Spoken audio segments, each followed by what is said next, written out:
Roland paced back and forth, his mind racing with possibilities. Could it be that the association had been attacked and only the three of them managed to escape?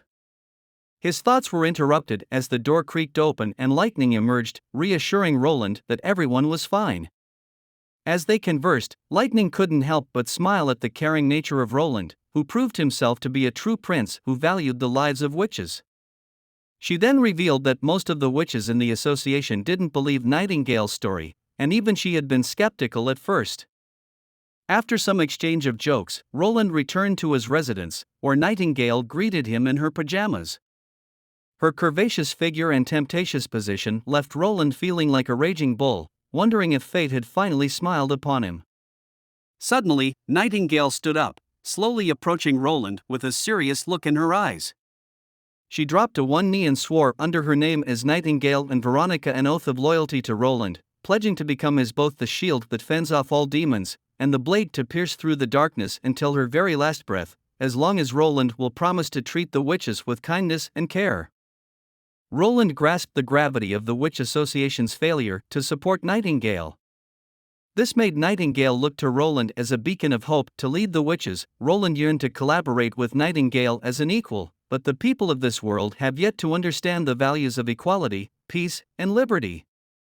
Determined to do what was right, Roland took up the dagger and embraced the loyalty that Nightingale offered him. As a symbol of the night's ritual, Roland tapped Nightingale's shoulder 3 times, completing the solemn ritual. As the night wore on, Roland and Nightingale made their way back to Wendy's quarters, clutching a contract in hand. They arrived with a proposition: Wendy could work for Roland and stay in Border Town.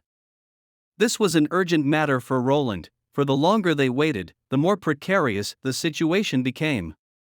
Roland was determined to uncover a path for all witches to safely become of age without facing the malevolent tortures of demonic power. The following morning, Roland shared his theory with the others.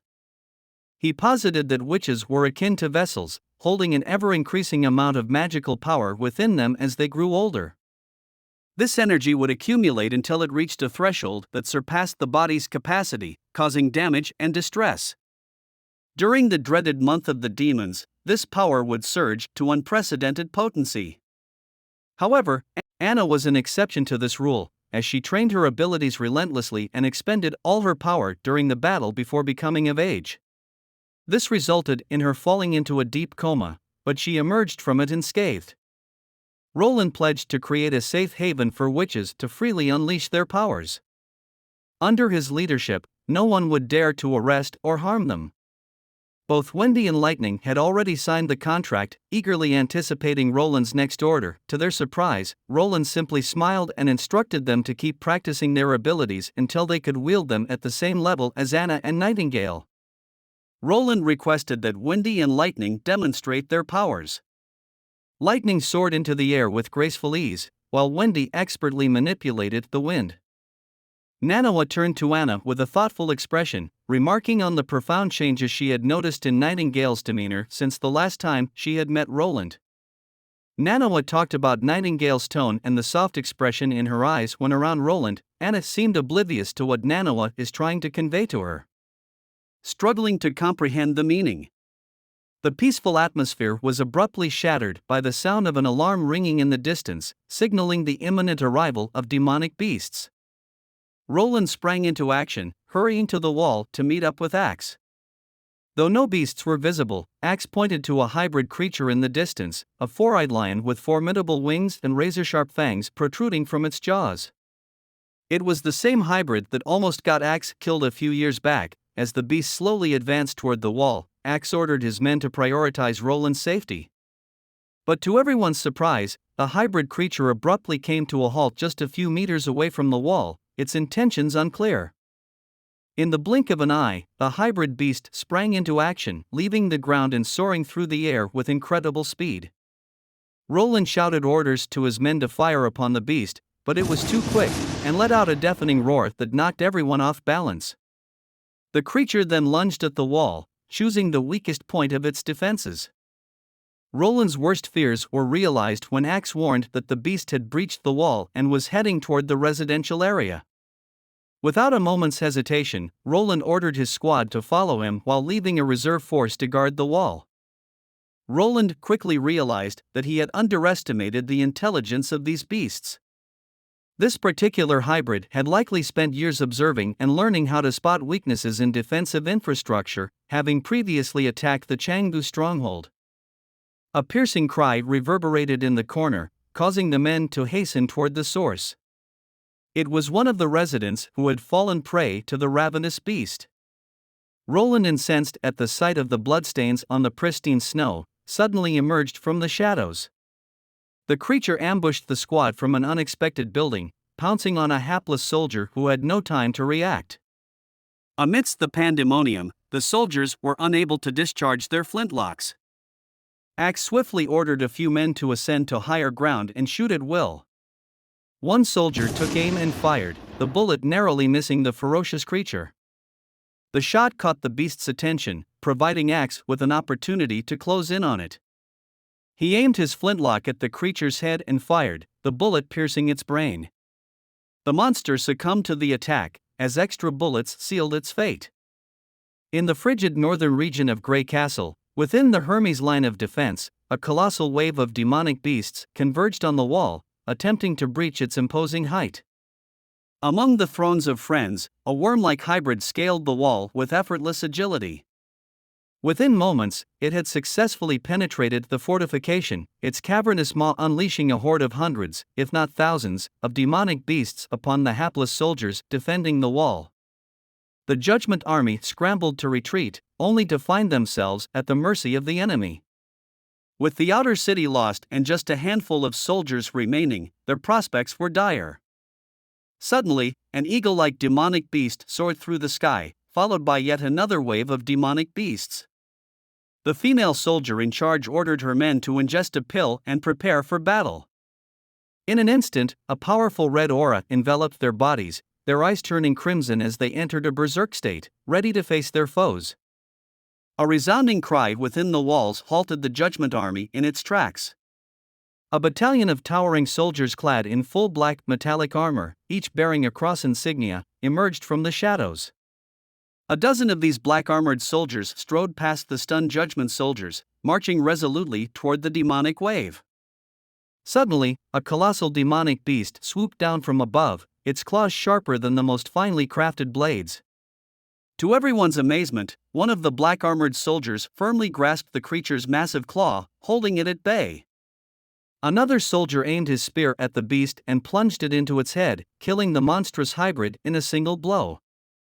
The emotionless soldiers drew their weapons and charged toward the remaining beasts. In the sky tower of the Holy Church, 3 bishops watched the battle from afar. From their conversation, it was clear they were unsurprised by the outcome. They revealed that the 1,000 men sent by the 4 kingdoms as reinforcements had perished on the wall, serving as nothing more than cannon fodder. Despite the losses, the bishops were pleased with the result. To achieve this victory, they sacrificed many of the Judgment Army and used countless pills. The older bishop named Felon remarked that it was inevitable, citing the Holy Book, which prophesied that time was running out for them. The Holy Church needed to unite the entire continent, or else they would face utter destruction. The female bishop Heather sneered and remarked that perhaps their actions were worse than those of the demonic beasts. Even the beasts had more compassion than they did. Felon rebuked her and reminded her not to question the word of the gods. With a hearty laugh, Bishop Heather reassured the elder pastor, telling him not to fret over the matter. She quipped that perhaps the god had a soft spot for the demonic forces. In his heart, Bishop Maine concurred with Bishop Heather's sentiment. He believed that the God of their faith showed no favor to either the human or the demons, rather, the deity only seemed to support those who emerged victorious. Carter, observing from the sidelines, found it strange to witness a member of the royal family attending the funeral of a common soldier with no noble lineage or peerage to their name. Some of the deceased didn't even possess proper names or surnames. However, Roland saw things differently. He had heard that funerals were typically reserved for high-ranking nobles and royalty. Moreover, there had never been a proper funeral in Border Town, where death was an all too familiar occurrence, especially during the dreaded month of the demons. In such dire times, there was simply no time to mourn the fallen or give them a proper burial, with their remains often laid to rest somewhere in the wilderness. But Roland felt that every life was worth honoring and that every death deserved proper acknowledgement. So, he had taken it upon himself to pay his respects to the brave warriors who had given their lives to protect the town and its inhabitants. It was a small but meaningful gesture, one that the residents of Bordertown would not forget. The idea was to foster a sense of unity amongst the army, to help them understand whom they were fighting for and the purpose behind their battle. Once people began to ponder these things, a newfound sense of purpose was ignited within them. The spirit of the army can be uplifted, and a renewed zeal was born. This was no longer just a mindless conflict, but a cause that they could all rally behind. The soldiers now had a clear vision of what they were fighting for and the impact it would have on their lives and the lives of those they were sworn to protect. Roland had a grand plan in mind, one that required the production of his first cannon. After the funeral, as he and Aji's grieving widow stood in the distance, two soldiers observed them from afar. One of them expressed empathy towards the bereaved woman who had been left alone to raise two young children. The other soldier reminded his comrade that Roland had fulfilled his promises to them during their enlistment. Indeed, Aji's wife had received Aji's wages and a form of compensation known as a pension. In addition, she would be provided with essential provisions such as food and coal every month. This was a testament to Roland's commitment to his soldiers and their families, further strengthening the morale of his army. Suddenly, Vainer turned around, his keen eyes spotting a shadowy figure in the distance. Meanwhile, Roland made his way to the workshop, where he eagerly inquired about the progress on the barrels for the flintlocks. Anna had good news to report. Everything is on the right track, as Roland showed her the blueprint for the 12-pounder long gun, an intermediary caliber piece of artillery. Anna set to work, expertly extracting molten steel and pouring it into the waiting mold. As the day wore on and the work continued, Roland's gaze lingered on Anna, who was working with great focus and dedication. He couldn't help but be struck by her beauty and grace, and when he noticed the beads of sweat on her brow, he pulled out a handkerchief and tenderly wiped them away. Their eyes met, and both blushed at the sudden intensity of the moment. As the day drew to a close, headed back for dinner, unaware that they were being watched by a mysterious figure lurking in the shadows. Little did they know that this man had just witnessed something shocking. The fourth prince was living with a witch. The spy wasted no time in relaying this information to Timothy. As the spy made his way through the army's training grounds, he couldn't help but sneer at the soldiers as they ran around in circles, seemingly wasting their time and energy. His mind was preoccupied with the strange things he had witnessed in the past week: the sudden appearance of a wall, the existence of a deadly metal stick that could kill hybrids, and the shocking revelation that the fourth prince was living with a witch. The spy's thoughts were consumed by the potential rewards he would receive from Timothy for bringing him this valuable information. Little did he know, however, that Varner had been keeping a close eye on his every move. Suddenly, Vainer's voice rang out, alerting everyone to the presence of a spy in their midst. In a flash, the spy found himself surrounded by over a dozen soldiers. As Barif sat in his office, he was presented with Roland's latest request to purchase a schooner without the need for a captain or any crew. Barif scratched his head, perplexed at how he was supposed to transport the boat without any sailors. While he relished his newfound power and authority over all legislation and law, Roland's fanciful ideas often proved to be quite challenging to implement. Barif's heart sank as he processed the news of yet another spy in their midst. This Karl, or Marmot as he was nicknamed, had been living among them for months, posing as a relative of a border town resident he had killed. The spy was sent by the second prince Timothy, Barif told his student, to organize the documents, the sentence the spy by hanging. Sitting in his chair, Barif couldn't help but recall the conversation he had with Roland, where he had expressed his concern about the spies sent by other princes and princesses. They were short on manpower to capture these spies. Roland, however, had a plan. He believed that the residents of Bordertown could help them capture all the spies. They were the eyes and ears of the city, telling Barif to post an announcement. Once anyone spotted suspicious activity or person, then report it to the city hall, offering a reward of 15 silver to anyone who reported a spy. Barif was skeptical, but clearly, it worked. A month had passed in the grand capital of Grey Castle, and not a single one of Timothy's siblings had returned. Frustrated, he turned to one of his ministers, who reported that Roland had sent a letter saying he would return once the month of the demon had ended. But the letter didn't refer to Timothy as "Your Majesty" or "the King." Timothy sneered, not taking Roland seriously. He then asked about his youngest sister, only to discover that she had disappeared along with her housekeeper and 2 maids after confirming the letter. Timothy knew that Garcia will not comply with his order. As he ordered the minister to tell Duke Joai to attack Garcia, before he could finish his order, a knight rushed in, informing that Duke Joai had been defeated by Garcia's army 5 days ago and that Garcia had taken charge of Eagle City and declared herself queen. Most of the lords seemed to honor her, and to Timothy's shock, the entire southern part of Grey Castle was now completely independent. As Axe and Carter pushed the massive artillery through the streets of southern border town, they couldn't help but wonder why Roland had assigned them to protect it.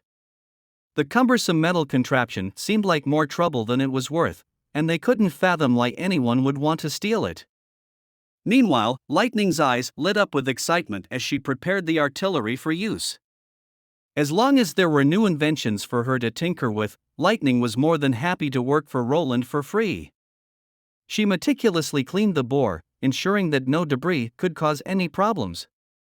Roland turned to the soldiers and began to instruct them on how to use the artillery.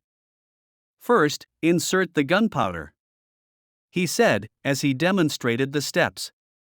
Then add the shell, making sure it's tightly packed in the back. Stab the gunpowder bag and insert the fuse.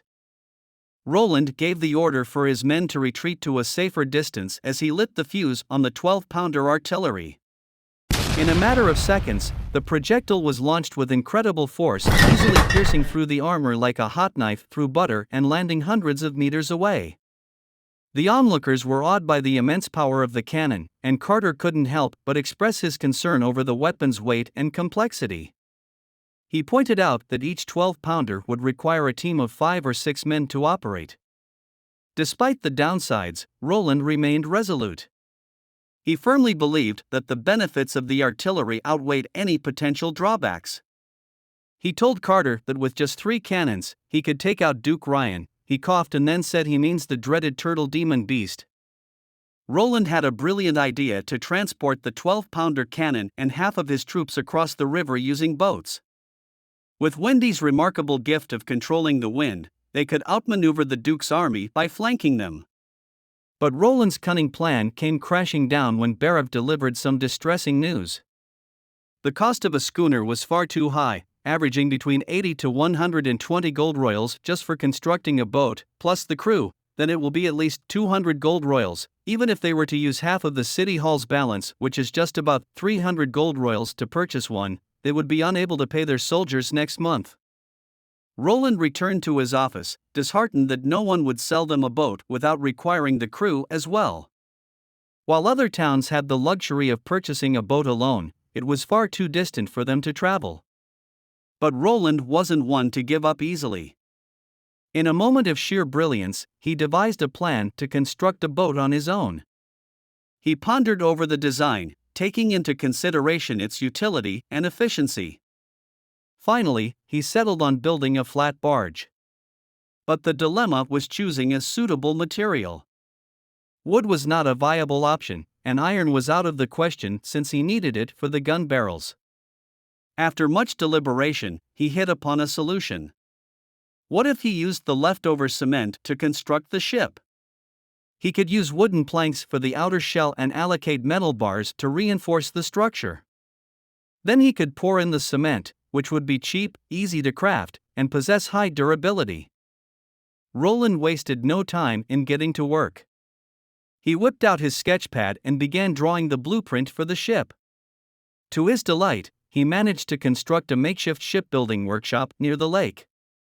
Lightning, who happened to be nearby, was intrigued by the new project. She assumed it was a giant bathtub for Roland and couldn't help but chuckle when he revealed that it was a ship. Lightning had grown up on ships, accompanying her father, Thunder, who was the greatest explorer the world had ever known. Wendy was pleased to see Roland and Lightning bonding so well, but her thoughts drifted to the Witch Association, wondering if her sister was doing all right. Meanwhile, in the valley, a group of witches was braving the blizzard as they made their way forward. One of the witches reported a trace of a demonic beast approaching, which filled Mentor's heart with hatred toward Nightingale. The group worked together, with Leaf using her vines to trap the beast and the others depriving it of air, suffocating it in the process. As the sun set, the group decided to set up camp nearby. The Mentor raised her head and spotted a strange city with peculiar structures. They were tall and pointy, and the Mentor's eyes glimmered with excitement as she declared that this was the Holy Mountain. But some of the witches felt uneasy because, according to the ancient books, the Holy Mountain was supposed to be a breathtaking sight with golden radiance shining all around it. Moreover, they saw something crumpled up in the holes, which added to their suspicions. The Mentor shouted at the group to keep moving forward, but Leaf hesitated. She knew that she couldn't convince the Mentor to change course. As they advanced towards the city, another witch fell from her injuries. Despite this, the Mentor urged them to keep going, unwilling to let anything stand in their way. As the hours passed, the city didn't seem to get any closer. Some witches suggested setting up a camp for their safety, but the Mentor let out a loud cry. She claimed that this was just a test from the gods to determine their mental fortitude, and they couldn't stop there. Suddenly, the witch carrying the Mentor on her back realized that the Holy Mountain had disappeared. Leaf remembered what Lightning had once said, and she knew that they had been deceived. It wasn't the Holy Mountain, but a mirage. It was a phenomenon that produced a displaced image of distant objects, and everything they saw was an illusion. Even if it did exist, it could be very far away. However, the Mentor insisted on continuing their journey. Out of nowhere, a sense of impending doom swept over the group of witches. One of them, sharp-eyed and quick-witted, caught a glimpse of something hurtling towards them with terrifying speed. But before she could even cry out a warning, a spear plunged into her body with brutal force, sending her hurtling several meters away. In the midst of the chaos, malevolent forces emerged. The coven of witches sprang into action, forming a battle formation to fend off the demons. One of the witches summoned a swamp to impede the demons' advance. Undaunted, the two demons rode on the back of their wolf mounts, using them as a springboard to leap toward their prey. With razor-sharp claws raised high, they struck down one of the witches in a swift and deadly blow. The witches fought back valiantly, launching their own magical attacks in retaliation. One witch used a powerful fireball to scorch one of the demons, saving her friend who had been stunned. Leaf trapped one of the demons with her vines, and the other demon hurled a spear in her direction. The spear narrowly missed. The trapped demon then unleashed a surge of electricity from its claws, targeting a group of unsuspecting witches. Before they could even react, all three were struck down, their lives snuffed out in an instant. As the dust settled, the lone Mentor stared in terror at the towering, demonic figures that strode towards her. These were the very creatures that haunted her darkest nightmares. With razor-sharp claws glinting in the dim light, the Mentor summoned all of her snakes biting the demon, and the snake attack was a veil. But one of the snakes managed to tear the tube connecting to the demon. The demon before her was engulfed in a cloud of crimson fog, killing the Mentor in an instant. The demon writhed and convulsed in agony, and soon fell to the ground lifeless. Leaf, who had been watching from a distance, took note of this strange phenomenon. With the knowledge that the tube might hold the key to defeating these monstrous creatures, she picked up a crossbow and aimed it straight at the remaining demon. With all of her might, Leaf aimed the crossbow at the final demon, taking careful aim at the tube that seemed to be their source of weakness. As she released the arrow, time seemed to slow down, and she watched in awe as it soared through the air, its trajectory true and steady. With a thunderous crash, piercing the tube and sending the demon into a final, writhing convulsion before falling lifeless to the ground. Leaf let out a shuddering breath, realizing that the battle was finally over. But as she looked around her, the true cost of victory became all too clear. Her comrades lay strewn about her, their lifeless bodies a haunting reminder of the toll that had been exacted in this brutal conflict. Overwhelmed with grief and despair, Leaf fell to her knees, tears streaming down her face as she cried out in anguish, the sound echoing through the valley like a mournful wail. Back in Border Town, Nanoa lay in her bed, surrounded by her closest companions. Roland, Anna, Lightning, Nightingale, and her father stood by her side, their eyes filled with worry and concern. With a sense of trepidation, Nanoa looked up at the group and asked the question that weighed heavy on her heart. Am I going to die? Roland spoke up, his voice calm and steady. You will not die, Nanoa, he said, his words ringing with conviction. Nanoa let out a shuddering breath, relieved to hear the group's words of reassurance. Since Nanoa has been using her ability daily, she should be able to go through the process peacefully. Hopefully. 날 보고 있으면 음악이 baby 너를 위한 멜로디 yeah 네가 뮤지니까 잘 들어봐 play it